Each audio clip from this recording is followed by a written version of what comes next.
This week, we're going to be going on a bit of a departure from our typical show content. As you might know, typically we talk about certain toy lines and tell you a little bit about their history, but today we're going to be chatting about a few collectibles worth a small fortune. I'm your host, Jason Emmett, and welcome to Rewind Toys.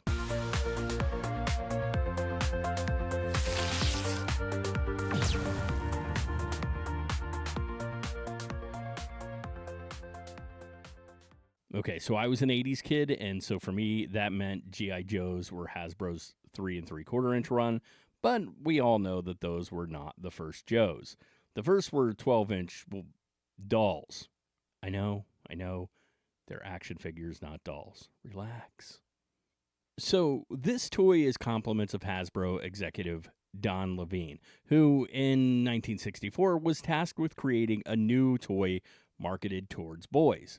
Taking inspiration from the armed services, Levine handcrafted the very first G.I. Joe.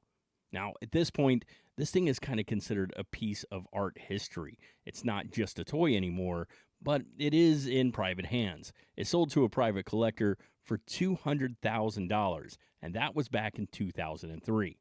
Should it go up on auction today? My guess is it would generate quite a bit more than that. All right, so we're talking G.I. Joe. And so we have to bring up the big thing in the room. How many of you owned the USS Flag? Yeah, me neither. And the few of you who said you did, well, your parents had way more money than mine did.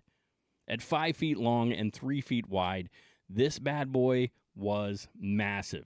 It hit the market in 1985 with a price tag of $99 to $139 in 1985.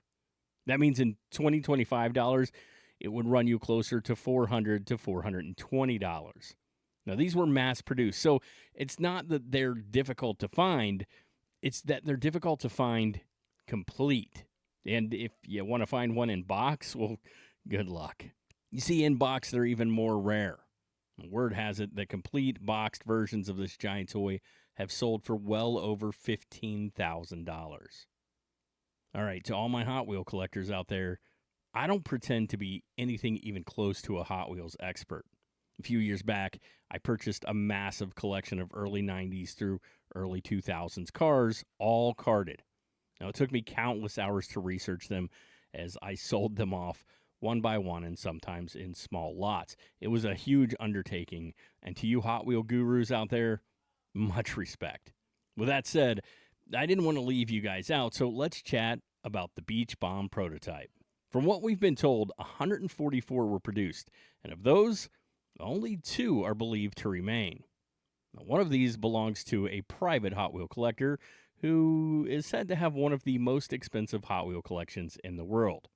And that one, it's not available for sale, but estimates have this pink wonder valued upwards to $150,000. For a Hot Wheel. You heard me. I mean, it is a cool looking Hot Wheel. So back in 2021, something crazy happened. So for me, I didn't get my first Nintendo until 1987, and when I did receive it, it was a Christmas present from my grandparents. The only games I had were Super Mario Brothers and Duck Hunt. I played Mario, like, a lot. Like, there's a story about me having nightmares because I played it so much. I love the Mario games, and Mario 64 is one of my favorites still today, but $1.56 million? Wow.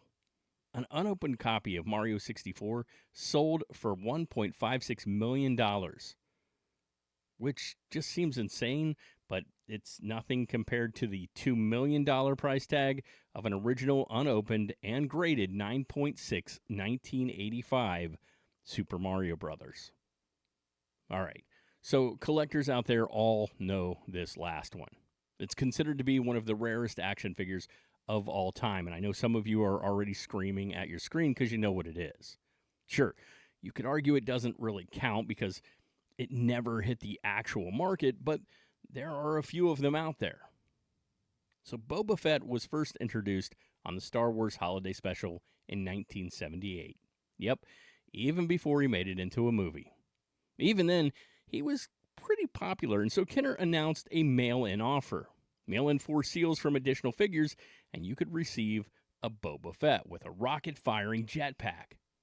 The problem was a recent unfortunate mishap with another toy line, Battlestar Galactica, had seen a small child suffocate from a toy with a similar feature. Kenner had already announced their rocket firing Boba Fett, so they went into full panic mode. They had promised the figure to people, but now they needed a way to assure it was safe. They first developed the L slot mechanism, but that one didn't really seem to provide any more safety than the original, and so they switched to what they called the J slot. So that one was better, but it really didn't make that much of a difference, and in the end, neither managed to make it through their safety guidelines. After that, the missile was affixed to the figure's back. The story is that 70 L slot models and 30 J slots had been ordered to test. And that's believed most of those were kept by Kenner employees at the time. Consider quite a few of these figures were put through rigorous testing and probably beat up by the gang at Kenner, and those numbers dropped significantly. In 2024, Heritage Auctions sold a paint-worn L slot at auction for $525,000. That's impressive, but nowhere near the J slot that hit the scene in what was described as amazing condition. As we mentioned, there were fewer J slots in existence to begin with anyway. The prototype came with a few extras, like the mail-in box and a certificate of authenticity, for example. In the end, it was sold through Golden Auction House for $1.342 million, making it the most expensive action figure ever sold. Maybe I should pull the one I have out of the bottom of my toy box. Anyway, guys, there you go. Not all the most valuable toys out there. This is just a selection of some of the most valuable toys out there.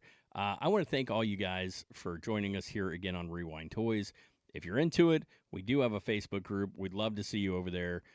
We're also on Instagram. We're like the Rewind Toys on Instagram. We just post pictures of different toys. We go out toy collecting and things like that. So we post that stuff, and we welcome everyone else to post theirs as well. Drop a comment below. Let me know if you ever owned a USS Flag, or maybe you were just poor like I was and there was no way. Plus, while you're down there, go ahead and hit that subscribe button so we can continue to talk toys. And until next time, remember, when it comes to vintage toys, the hunt is half the fun.